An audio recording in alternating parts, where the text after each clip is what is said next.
Hello and welcome to today's video. Coming to you from Wellington City, my home city. The wind is up a bit today, so I'm closer to the camera to pick up my voice. Just before I start, I'm just going to quote you something. It comes from an American educator by the name of Horace Mann, 1859.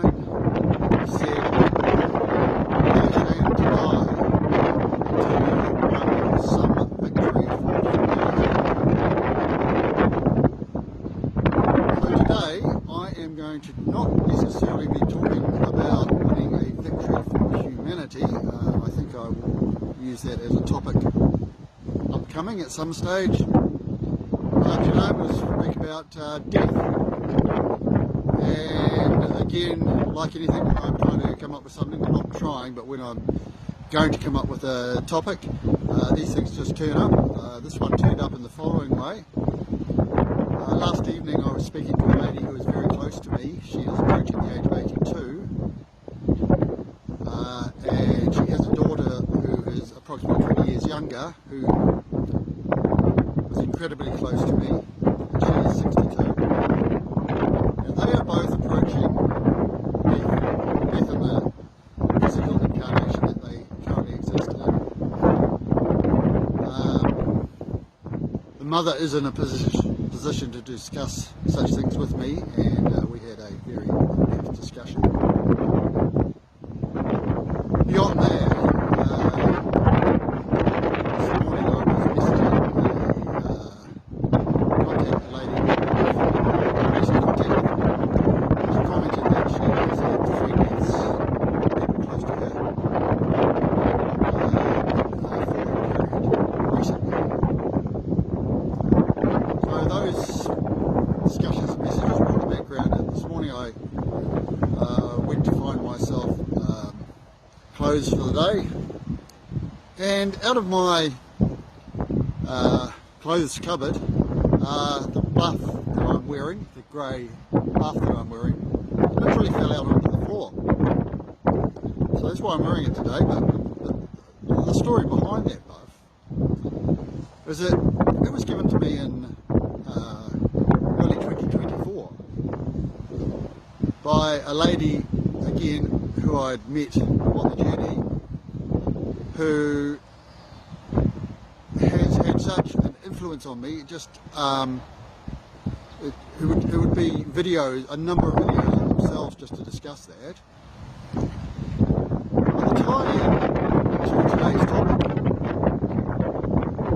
was that particular lady saved my life in the town of Tarifa in Spain. This is documented in my personal story. The short version is that I ended up dangling over a cliff in that place, 10 metres above the beach, which were covered in rocks, with her holding me with my feet dangling over.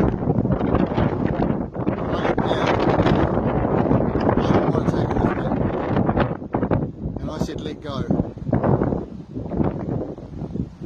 She said, "I'm not letting go." Here I am. So, yeah, that's the closest I've ever been to death. If I wasn't going to be dead, I wasn't going to be ever again a physical or capacity to make this such a video. So the topic, death, well, okay. I kind of thought about that this morning, and I thought, well, here's another big subject. I mean, there's 8 billion people or some such figure of currently in the world which people become. So every one of those will face physical death. And on that basis, messaging or getting insights or just getting different views, looking at things from all angles, is potentially important to 8 billion people, plus those to come. The level of importance we as individuals put to such a topic, again, is up to us. But I'll tell you how it's influenced me and my journey. So again, speaking from my position, there's going to be people out there who have perhaps really never thought much about it. There's going to be people out there who have thought a bit about it. There's going to be people out there who have thought a lot about it and had some probably experiences, you know, the near-death experiences, the actual really fundamental near-death experiences. And there's people who know a lot more on the subject than me. So you're getting my perspective on this. People can put energy into anything. This is a big topic. This is huge. This can influence how you live your life. You can put energy into deciding whether you're going to buy a black or a blue suit, which coincidentally I knew I had from many years ago, and I still possess, but I never use. Or you can put a lot of energy and time into deciding whether you're going to have beef or lamb at the restaurant.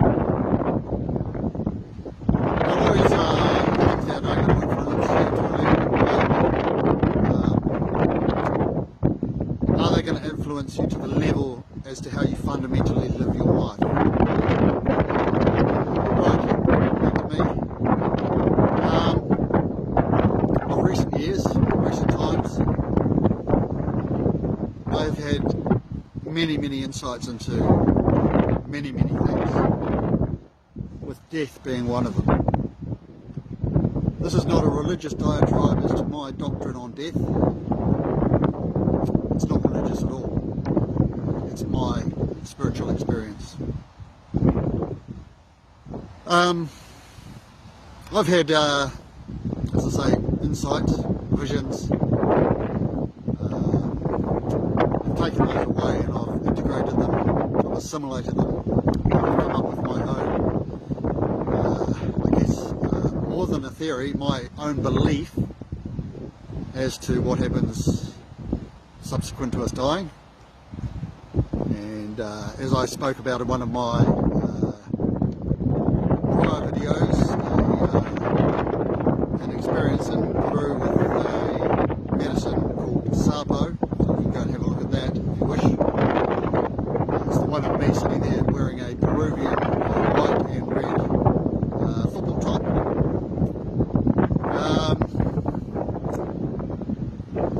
What has all of these insights and ideas and now beliefs done for how I live my life?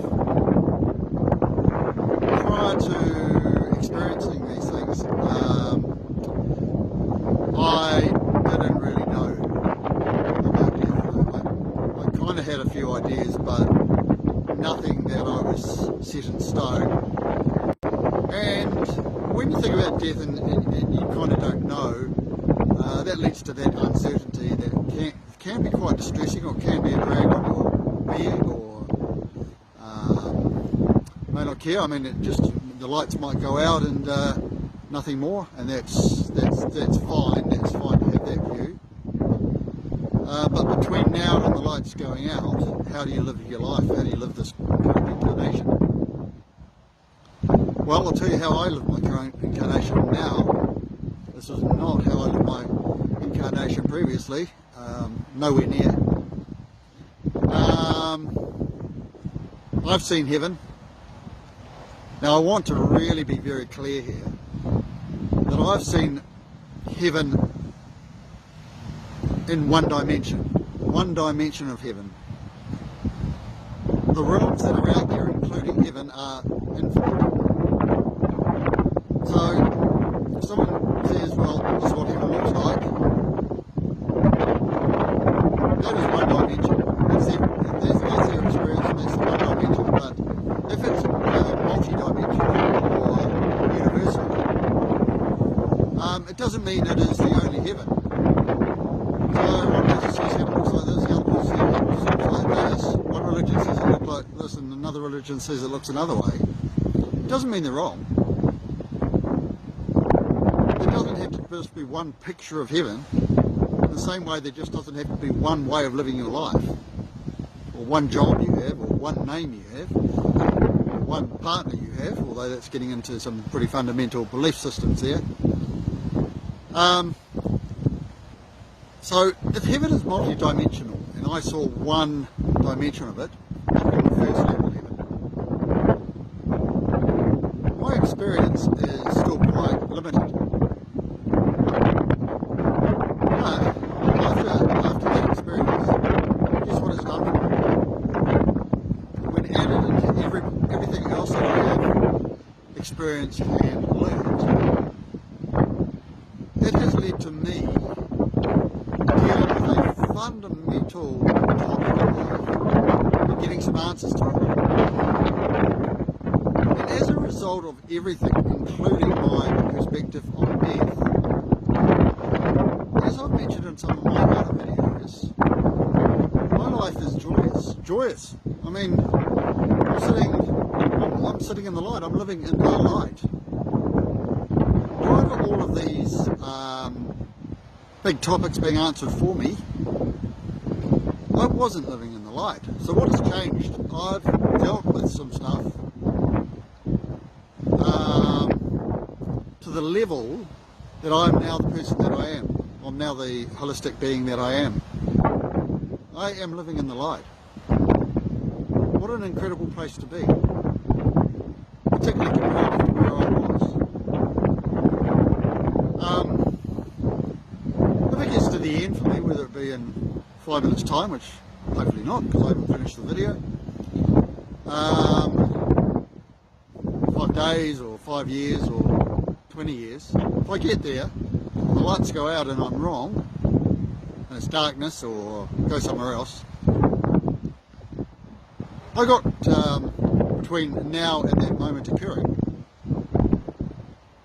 because of all of the stuff that I've just spoken about and how it's influenced my outlook and perspective and the way I live, I got joyous 5 minutes, 5 months, 5 years, 20 years, joyous amount of living from having that belief. Prior to that, I don't think I could say that I got joyous amounts of life from a black and blue suit. Sure, when I wore them, you can do it, but then next time you wear them, you don't really notice quite as much, and then it's annoying wearing them. Well, I don't know, just getting back to the choosing of what I'm eating, the beef or the lamb, although I'll just add in here that I'm now vegetarian for the last 2 years, but that's no big deal for anybody.